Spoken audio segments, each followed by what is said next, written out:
Um, all right, so episode 2, Exandria Unlimited. All right. So the episode started out with our party still in Amman, shortly after their warehouse shenanigans from the last episode. And Fern is currently struggling with leaving the baby Ankeg behind and is considering going to get it. The party basically talks her out of this, though, and they begin to plot their next moves. And they ultimately decide that getting out of town is probably the best option as they realize they are currently being watched. So uh, Fern actually dodges a dagger, and they're like, okay, yeah, like we need to get out of here. So they head for the gate, and they actually run into two members of the Nameless Ones who confront them. And Opal and Dorian both try to charm these people, but only Opal is successful. And so she takes the the one she charmed away to like go get a beer, while the rest of the party dispatches the other. And Opal has like in this time that they dispatch the other, she goes and ties this guy up and basically convinces him they're about to get into some kinky stuff. But the rest of the party shows up and they're like, let's get out of here. So they actually then quickly dispatch the charmed guy and they head out of town. Um, so they decide to camp for the night because it's late, and so they make a little trek into the woods, make a campsite. Fern actually creates them something pretty nice, and they, bow down for the night and start talking about what their next moves are. Orem still wants to go to the fire Ashari, let him know about this residuum that they've found, and that's his main plan. No one else really has any main ideas, so they're all like, yep, let's do it. But so then Fern asks about this circlet that they've found, and they're trying to figure out what exactly this thing is. And she decides to touch it, which she didn't do in episode 1, and it is revealed that she does not get sick. So she is also not a good alignment. After this, Opal decides to inspect it for herself, and when she puts her hand on it, the sky gets dark and she begins to have a vision. She can see the circlet within the box clearly, and she begins to hear the skittering of spiders all around her. And then one massive spider leg comes into view before she shakes out of it. She shares this with the party and then kind of jests about a king spider, a spider king. But then Orem and Dorian both let her know that the Spider Queen is indeed a figure in Exandrian legend, a betrayer god, and Orem used to hear scary stories about her when he was a child. They then speculate that this circlet may be her crown. So, in this conversation, then Dorian's like, and in fact, it might be a vestige of divergence, which is like these items of great power from the time of the calamity. And that's when Orem pipes up and is like, yeah, I've seen one of those. It's held by the leader of my people, Keyleth, aka the voice of the Tempest. And then a few of them start speaking up about, Keyleth and these legendary things. And they're just wrestling with like, okay, well, like, how did we get this precious item? Like, what should we do with this? And Fern mentions that her grandmother may know what to do with it and they could take it to her. But she lives in the Feywild and that is very far away. And they're like, yeah, that is far away. How did you get here? And she's asked about it, and Ashley actually rolls a natural 20.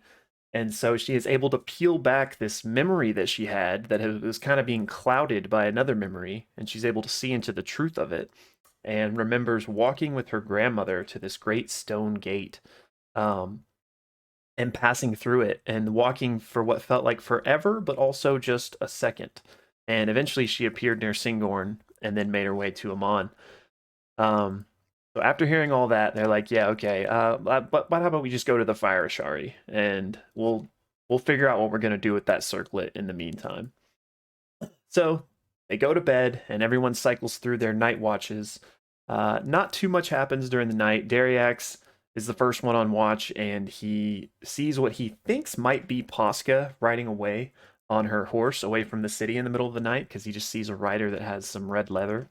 And Posca, as we know, was wearing red leather. Orem was next. Not really anything eventful for him on his watch. He does kind of think about the box and kind of hears the skittering on the peripheral of his senses, but nothing else. Fern's next. Again, really nothing happens with her.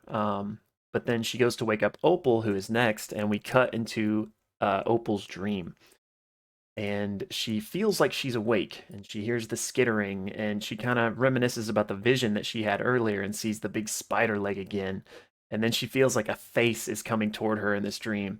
But it turns out to just be Ted, her twin sister. And Ted asks her, what are you doing with this evil object? Why didn't you throw it in the ocean? Um, what are you doing? And basically, Opal and Ted get into a big fight, which ultimately leads to Opal kind of becoming lucid in the dream and wresting control of it away from her sister, and is like, "See ya," like I'm done with this. And Ted makes sure to remind her, and I think the exact words were, "Bitch, I am your magic." And so, like, good luck without me, basically, is what she says. Um, then Opal wakes up. Her watch is uneventful, and she wakes up Dorian. Uh, During his watch, his thoughts are consumed by the circlet, just like a lot of the other people had been. And on the edge of his awareness, he hears the skittering and the scratching. But then he hears a voice in a language he quite doesn't understand, Undercommon, and it's Hmm. almost like a lullaby. He gets out his lute and tries to play with it, and by the time he's done, he no longer hears the skittering, and we're told that something is well pleased by his playing. Um, that's basically everything that happens. The party wakes up and they make their way back to the fire Ashari. That's where we kind of had the break in the episode, and we pick back up. They've made it there, and as they approach, a half orc woman runs out and greets Orem by name. And we find out that she is Lorcathar of the Fire Ashari. He invites them in and they discuss everything that's going on. Orem tells her of the residuum and wants her to get a message to the voice of the Tempest about what's happening so that she can tell her friends. He reveals that he was a guard and overheard, many interesting things during that time, and that's kind of why he thinks this may be important.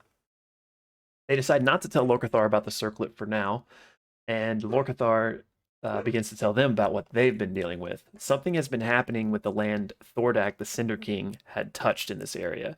It has been corrupted, and while they have been healing it, something seems to be pushing back, causing tremors and flares, and the elements have just basically been getting more chaotic. And a recent flare up killed several of their fire tamers. Only two of them returned from this mission.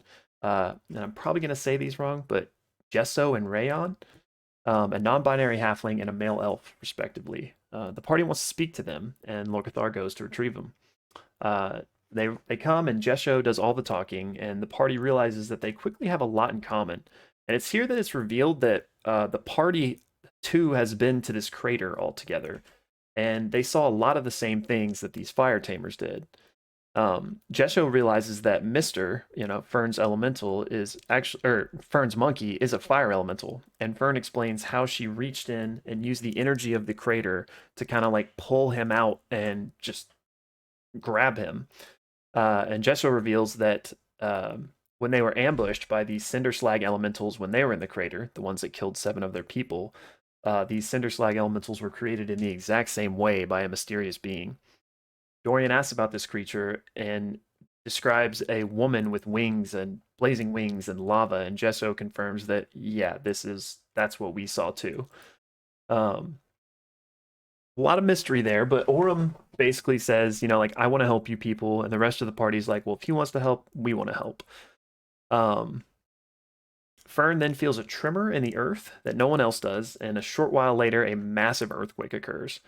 The party walks out of the tent to see like a surreal gray ashen sky, ash raining down, and a strange red like aurora borealis streaking across the sky, and a massive plateau, a mesa, had just formed where one hadn't been um, before.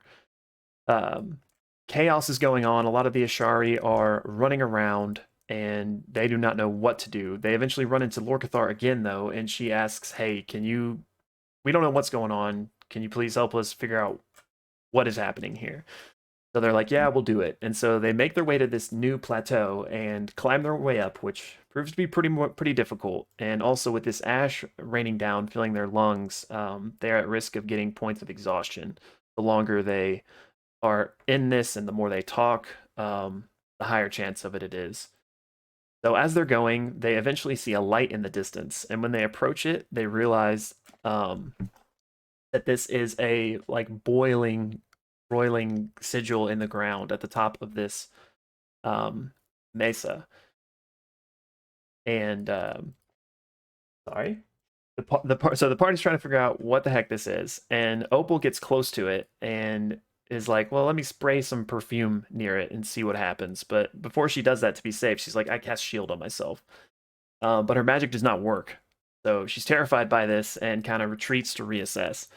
Dariax decides to throw a rock at it to see what happens, and when he does, the rock melts down as soon as it get close to the sigil. They're like, okay, um, yeah.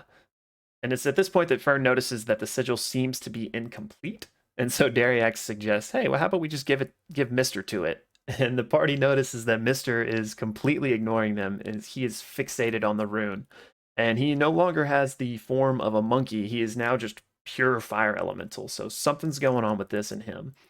Um, Opal decides, "Hey, let's talk to it." And so she tries to communicate with the sigil, and it responds. But it turns out it's just Ted making fun of her, and Ted reveals that she is the one that has taken Opal's magic, not the rune. So she Mm-hmm. and Ted get into an argument, which baffles the whole party, as Opal is seemingly talking to herself.